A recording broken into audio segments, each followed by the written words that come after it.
দেখো আজকে আমি কোথায় বসে আছি অবশ্যই তোমরা ভাবছো এটা তোমার শপ না, আমার দোকান না। না, আমি আমার বাড়ির সামনে একটা ম্যাজিক সেলুন হয়েছে, সেই সেলুনে বসে আছি। এই ছেলে চুল কাটছে।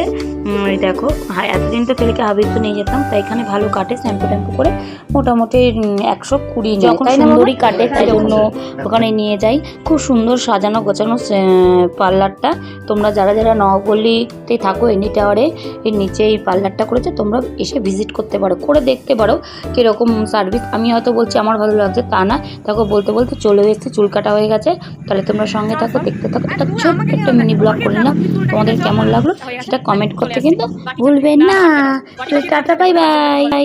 তোমরাই বলবে কমেন্টে বাটি চাটা হয়েছে না, ভালোই লাগছে, কেমন লাগছে কমেন্ট করে বলবে। হ্যাঁ, যেহেতু সামনাসামনি তো, তাই আর হাবিবসে গেলাম না, সেলুনটা দিয়ে কেটে দিলাম, তাই জন্য এই শ্যাম্পু করে হয়ে যায় 120 টাকার মধ্যে, তাই জন্য নেক্সট টাইম হাবিব।